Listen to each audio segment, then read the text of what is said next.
ಎಲ್ರಿಗೂ ನಮಸ್ಕಾರ. ನನ್ನ ಒಂಟಿಯಾನ ಯೂಟ್ಯೂಬ್ ಚಾನಲ್ಗೆ ಸ್ವಾಗತ. ಫ್ರೆಂಡ್ಸ್, ನೀವು ಧರ್ಮಸ್ಥಳಕ್ಕೆ ಹೋದಾಗ ಎಲ್ಲರೂ ಸಹ ಏನಂದ್ರೆ ದೇವಸ್ಥಾನಕ್ಕೆ ಹೋಗಿ ದೇವರ ದರ್ಶನ ಮಾಡ್ಕೊಂಡು ವಾಪಸ್ ಹೋಗ್ಬಿಡ್ತಾರೆ. ಜಾಸ್ತಿ ಜನ ಕೆಲವೊಬ್ರು ಬಾಹುಬಲಿ ಬೆಟ್ಟಕ್ಕೆ ಹೋಗೋದೇ ಇಲ್ಲ. ಸಾಮಾನ್ಯವಾಗಿ ಹೇಳ್ಬೇಕು ಅಂದ್ರೆ ಯಾಕೆ ಹೋಗೋದಿಲ್ಲ ಅಂದ್ರೆ ಕೆಲವೊಬ್ರಿಗೆ ಗೊತ್ತಿರಲ್ಲ ಇಲ್ಲಿ ಬಾಹುಬಲಿ ಬೆಟ್ಟ ಇದೆ ಅಂತ ಗೊತ್ತಿರಲ್ಲ. ನಾನಿವತ್ತು ನಿಮ್ಗೆ ಬಾಹುಬಲಿ ಬೆಟ್ಟ ಹೇಗಿದೆ ಅಂತ ತೋರಿಸ್ತೀನಿ. ನೆಕ್ಸ್ಟ್ ನೀವು ಹೋಗುವಾಗ ತಪ್ಪದೆ ಬಾಹುಬಲಿ ಬೆಟ್ಟನ ವಿಸಿಟ್ ಮಾಡಿ. ತುಂಬಾ ಅಂದ್ರೆ ತುಂಬಾ ಅದ್ಭುತವಾಗಿದೆ. ಅದು ಅಲ್ಲದೆ ನಿಮ್ಮ ಮೈಂಡ್ ಪೀಸ್ಫುಲ್ ಆಗೋದಂತೂ ಗ್ಯಾರಂಟಿ. ಈ ನೇಚರ್ ಒಳಗಡೆ ಹೋಗೋದೇ ಒಂಥರ ಖುಷಿ ವಿಷಯ ಅಂತ ಹೇಳ್ಬೋದು. ಇವತ್ ನನ್ ಜೊತೆ ನನ್ನ ಫ್ರೆಂಡ್ ಕೂಡ ಬಂದಿದ್ದಾಳೆ. ಹಾಗೆ ಇವತ್ತು ಅಲ್ಲಿ ಜಾಸ್ತಿ ಜನ ಕೂಡ ಇರ್ಲಿಲ್ಲ. ಮಳೆಗಾಲ ಆಗಿರೋದ್ರಿಂದ ಜಾಸ್ತಿ ಜನ ಬಂದಿರ್ಲಿಲ್ಲ. ಅದು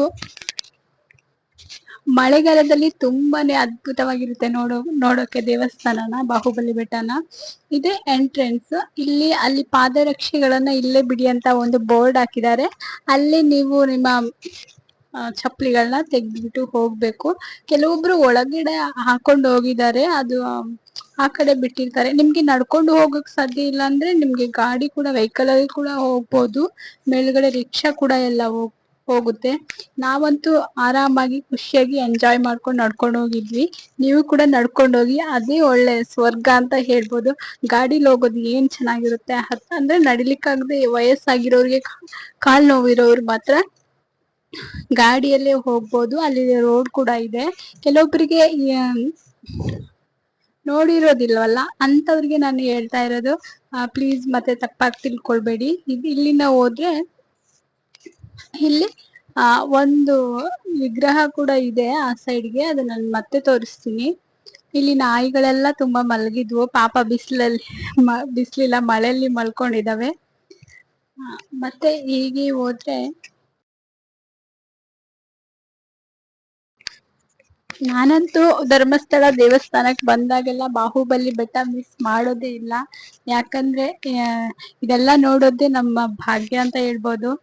ಇದೆಲ್ಲ ನೋಡೋದೇ ಒಂಥರ ಖುಷಿ ಆಗ್ತಾ ಇರುತ್ತೆ. ಕೆಲವೊಬ್ರಿಗೆ ಗೊತ್ತಿರೋದಿಲ್ಲ, ಅವರಿಗೋಸ್ಕರ ಹೇಳೋದು. ಹೋಗಿ ನೋಡಿ, ಪ್ಲೀಸ್ ನೋಡಿ, ತುಂಬಾನೇ ಚೆನ್ನಾಗಿದೆ. ಧರ್ಮಸ್ಥಳದಲ್ಲಿ ಅಣ್ಣಪ್ಪ ಸ್ವಾಮಿ ಬೆಟ್ಟ ಕೂಡ ಇದೆ, ದೇವ್ರು ಕೂಡ ಇದೆ. ಅಲ್ಲಿಗೆ ಲೇಡೀಸ್ಗೆ ಬಿಡಲ್ಲ ಅವರು, ಹೆಣ್ಮಕ್ಳಿಗೆ ಅಲ್ಲಿ ಎಂಟ್ರಿ ಇರೋದಿಲ್ಲ. ಅದರಿಂದ ನಾವು ಯಾರು ಹೋಗಲ್ಲ, ಬರೀ ಹುಡುಗರು ಅಷ್ಟೇ ಹೋಗ್ತಾರೆ. ಇಲ್ಲಿಗ್ ಮಾತ್ರ ಹೋಗ್ಬೋದು, ಏನಿಲ್ಲ, ಎಲ್ಲರೂ ಹೋಗ್ಬೋದು. ಕೆಲವೊಬ್ರು ಅನ್ಕೊಂಡಿದ್ದಾರೆ ಹೋಗ್ಬಾರ್ದು ಅಂತ. ನಾನ್ ಮುಂಚೆ ಕೇಳಿದಾಗ ಯಾರೊಬ್ರು ಹೇಳ್ತಾ ಇದ್ರು, ಇಲ್ಲ ಅಲ್ಲಿಗೆ ಹೆಣ್ಮಕ್ಳನ್ನ ಬಿಡಲ್ಲ ಅಂತ ಹೇಳ್ತಾ ಇದ್ರು. ಇಲ್ಲ, ಬಿಡ್ತಾರೆ. ಆತರ ಏನಿಲ್ಲ. ನೀವು ಕೂಡ ಬಂದ್ರೆ ಒಂದ್ಸರಿ ಬಾಹುಬಲಿ ಬೆಟ್ಟಕ್ಕೆ ಹೋಗಿ. ನಾನು ಚಿಕ್ಕವಳಿರ್ಬೇಕಾದ್ರೆ ಬಂದಿದ್ದು, ಮತ್ತೆ ನಾನು ಬಂದಿರ್ಲಿಲ್ಲ. ಮತ್ತೆ ಒಂದ್ಸರಿ ನೋಡಿದ್ಮೇಲಂತೂ ನಾನು ಮಿಸ್ ಮಾಡ್ತಾನೆ ಇಲ್ಲ. ಯಾವಾಗ್ಲೂ ಇಲ್ಲಿ ಬರೋದೇ. ನಾನು ಫೀಲ್ಡ್ ವರ್ಕ್ ಮಾಡ್ತಾ ಇದ್ದೆ ಅಲ್ವಾ, ಆಗ ಇಲ್ಲಿ ತುಂಬಾ ಸರಿ ಬಂದಿದೀನಿ. ಬಂದು ನೋಡ್ಕೊಂಡು ಆರಾಮಾಗಿ ಕೂತ್ಕೊಂಡು ಎಲ್ಲ ಹೋಗ್ತಾ ಇದ್ದೆ. ನೀವು ಕೂಡ ಬಂದ್ರೆ ವಿಸಿಟ್ ಮಾಡಿ. ಇಲ್ಲಿ ಗೊಮ್ಮಟೇಶ್ವರನ ಹಿಸ್ಟ್ರಿ ಎಲ್ಲ ನೀವು ನೋಡ್ಬೋದು. ಈ ಕಡೆ ಇಲ್ಲಿಂದ ರೈಟ್ ಸೈಡಿಗೆ ಬಂದ್ರೆ ಇಲ್ಲಿ ನೋಡ್ಬೋದು ಹೆಗ್ಡೆ ಅವರದ್ದು ಎಲ್ಲ. ಇಲ್ಲಿಂದ ಹೇಗೆ ಗೊಮ್ಮಟೇಶ್ವರನ ಕೆತ್ತನೆ ಮಾಡಿದ್ದಾರೆ, ಎಷ್ಟು ವರ್ಷಗಳಿಂದ ಕೆತ್ತನೆ ಮಾಡಿದ್ದಾರೆ ಅಂತೆಲ್ಲ ಇಲ್ಲಿ ಹಿಸ್ಟ್ರಿ ಕೂಡ ಇದೆ. ಸ್ಟಾರ್ಟಿಂಗ್ ಅಲ್ಲಿ ಬಾಹುಬಲಿ ದೇವರು ಹೇಗಿದ್ರು, ಈಗ ಆಗ ಯಾವ ಶಿಲೆಯಲ್ಲಿತ್ತು, ಈಗ ಯಾವ ತರ ಇದೆ ಅಂತೆಲ್ಲ ಕೂಡ ಇಲ್ಲಿ ಹಿಸ್ಟ್ರಿಯನ್ನ ಹಾಕಿದ್ದಾರೆ. ಇಲ್ಲಿ ನಾಯಿ ಕೂಡ ಮರಿ ಹಾಕಿತ್ತು, ತುಂಬಾ ಮುದ್ದಾಗಿತ್ತು. ಅದಕ್ಕೆ ನಾನು ಅದನ್ನೇ ನೋಡ್ತಾ ವಿಡಿಯೋ ಮಾಡ್ಕೊಂಡು ನಿಂತಿದ್ದೆ. ಇಲ್ಲಿ ಬಂದ್ರೆ ಪ್ಲೀಸ್ ದಯವಿಟ್ಟು ನೀವು ನೋಡಿ. ಹಾಗೆ ನನ್ನ ಚಾನೆಲ್ನ ನೀವು ಸಬ್ಸ್ಕ್ರೈಬ್ ಮಾಡ್ಕೊಂಡಿಲ್ಲ ಅಂದ್ರೆ ಸಬ್ಸ್ಕ್ರೈಬ್ ಮಾಡ್ಕೊಳ್ಳಿ. ಇನ್ನು ಹೆಚ್ಚು ಹೆಚ್ಚು ವಿಡಿಯೋಸ್ನ ಅಪ್ಲೋಡ್ ಮಾಡ್ತಾ ಇರ್ತೀನಿ. ನಂದು 4 ವರ್ಷ ಆಗಿದೆ ಚಾನೆಲ್ ಮಾಡಿ, ಮತ್ತೆ ವಿಡಿಯೋಸ್ ಹಾಕಿಲ್ಲ, ಇವಾಗ ಹಾಕ್ತಾ ಇದ್ದೀನಿ. ಪ್ಲೀಸ್ ಸಬ್ಸ್ಕ್ರೈಬ್ ಮಾಡ್ಕೊಳ್ಳಿ. ಹಾಗೆ ಲೈಕ್ ಶೇರ್ ಕೂಡ ಮಾಡಿ. ಹಾಗೆ ತಪ್ಪದೆ ನೀವು ಇಲ್ಲಿಗೆ ಧರ್ಮಸ್ಥಳ ಬಂದ್ರೆ ಬಾಹುಬಲಿ ಬೆಟ್ಟಕ್ಕೆ ಒಮ್ಮೆ ಬಂದು ಹೋಗಿ ಅಂತ ಹೇಳ್ತಾ ನನ್ನ ವಿಡಿಯೋನ ಮುಗಿಸ್ತಾ ಇದ್ದೀನಿ.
ಮಂಗ ನೋಡಿ.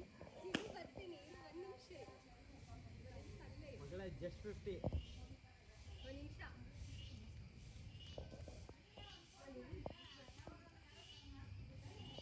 ಏನೋ ತಿಂತ ಇದ್ದಾವೆ.